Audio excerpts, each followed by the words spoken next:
This is Gene Jensen with BassResource.com. What I want to talk to you today about is one of my favorite finesse rigs. Not only is it a finesse rig, but it is a big fish rig. And when it gets real hot in the summertime and the fish get real lethargic, and I'm fishing grass or I'm fishing some nice heavy stuff. Hold on, let me get this fish up.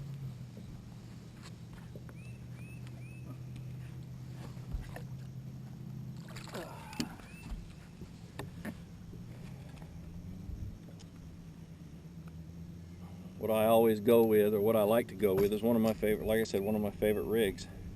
It's called a Mojo Rig. Let's talk about it. Now basically what a Mojo Rig is it is a finesse Carolina rig. It consists of a little light wired hook. I've got a #1 offset worm hook with a little cylindrical weight. Let me move a little closer, see if you guys can see this little cylindrical weight. This is a 1/16 ounce, I think, and it's pegged on the line using some material off of one of my jig skirts. A little bit later I'll show you guys how to rig it, but right now let's just talk about how to fish it. I've got it on 10-pound test fluorocarbon leader that's tied onto some I think 10 or 12-pound test red Power Pro braid. It's on a Dobbins 681 SF, which is a medium light spinning rod. It's their drop shot rod. A drop shot rod, anything with a good flexible tip works. Now, if you guys go back and watch how I set the hook on that last fish, you set the hook just like a Carolina rig, just not as hard. It's more or less you just tighten down.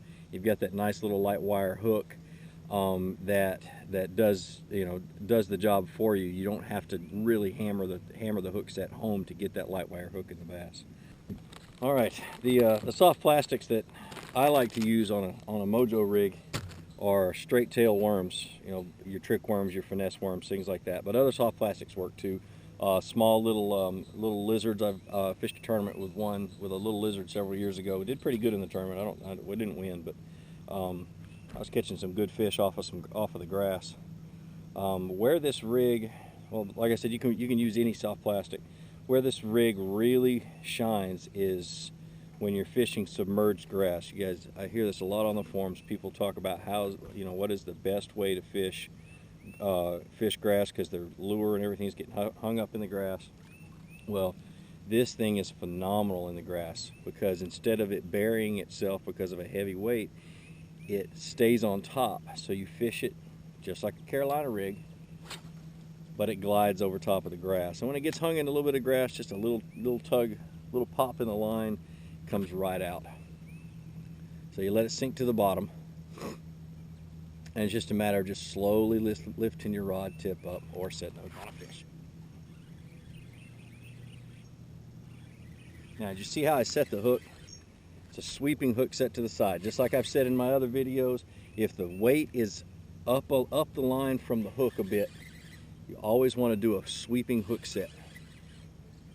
Make sure you keep your line as straight as you possibly can to get the best hook set possible.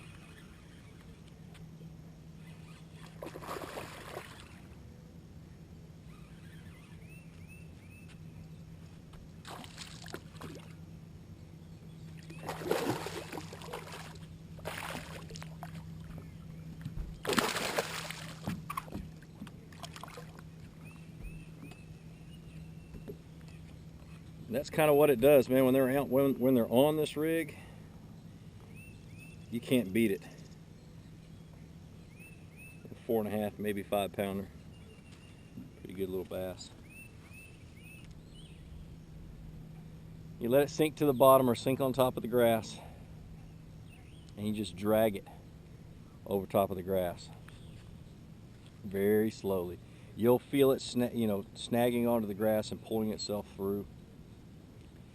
When you get it hung on some grass and you can't pull it through, just a little pop of the rod will bring that that little cylindrical weight through the grass real easy, and that straight tail worm with that nice pointed nose will come through the grass as well.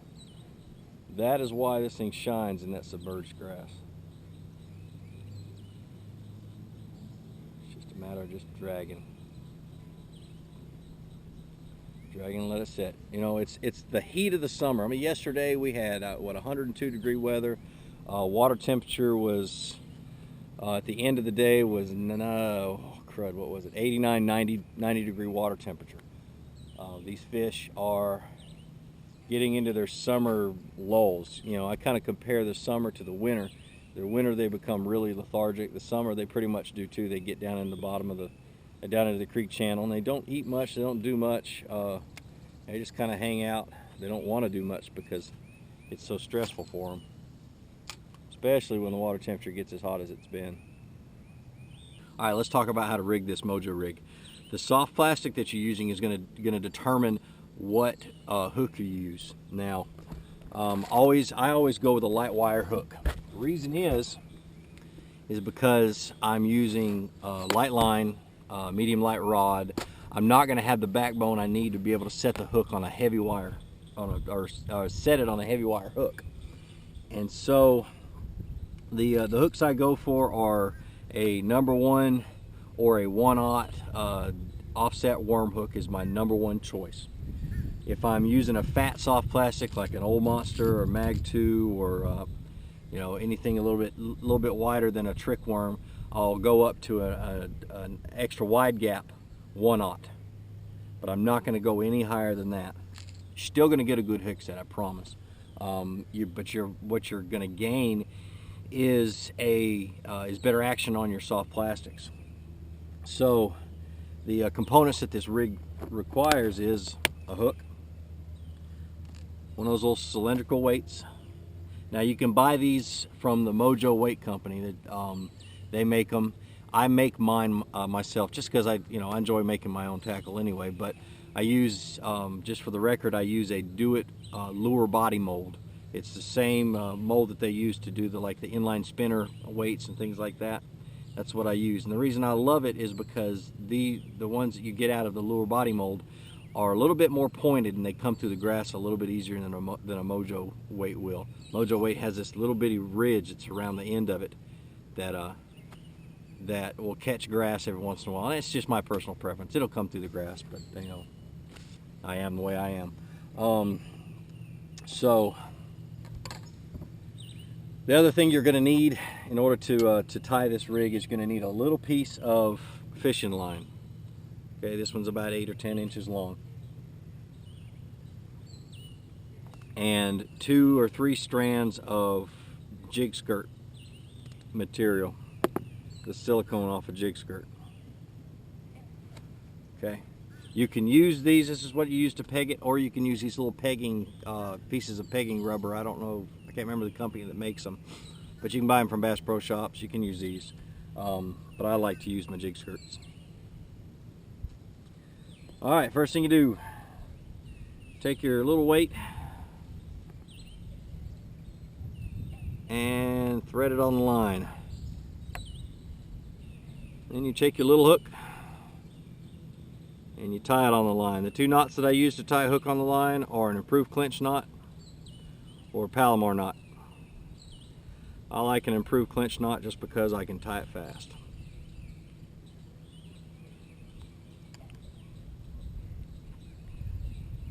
Using fluorocarbon line, so I want to make sure the line's nice and wet before I cinch it down. Then here's a little trick on how to peg a weight on your fishing line. The thing you worry about when you peg a weight on is that you don't want your line to be damaged. So those people who use toothpicks and stuff like that, that will damage your line, or has the chance to damage your line. I used to use toothpicks until somebody taught me this trick. You take your 10-inch piece of fishing line and you put it down through the hole of your weight. You take the other end of that 10-inch line, you put it down through the same direction. So what you've created is a loop with that line. Hope you guys can see that. Just like that. And you take your 2 or 3 strands of jig skirt material and put it through that loop. Then grab your 2 tag ends and slowly pull it through. Just like that. Okay? Then you just cut off all your skirt material. Being careful not to cut your fishing line. I speak from experience. I've done it a dozen times, I bet. And you have to do this all over again.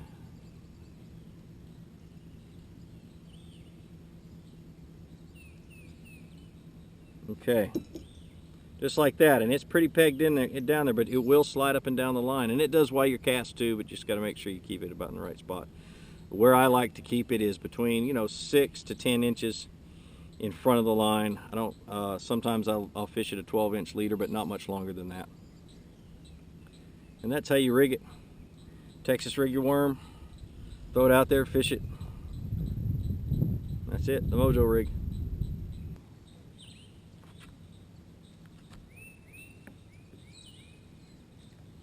Alright, now watch this hook set. Just tighten down, sweep to the right, sweep to the left, whatever.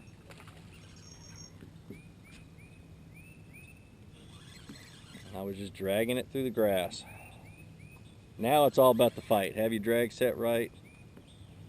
Let the fish wear itself down a little bit. Just keep your line tight. That's why you have this nice medium light rod.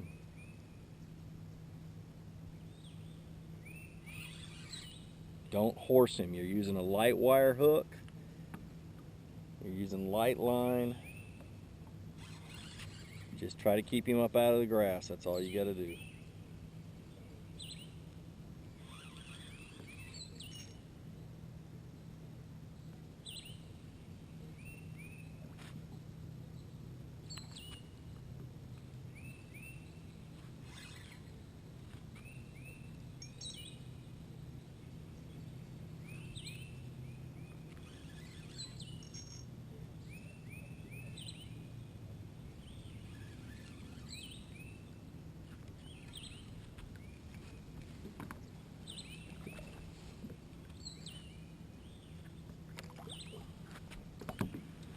And there you go. Not a huge one. The hook did the trick, the line did the trick. Nice little fish. And that about does it for a Mojo rig. Like I always say, visit bassresource.com for the answer to all your questions about bass fishing. And have a great day.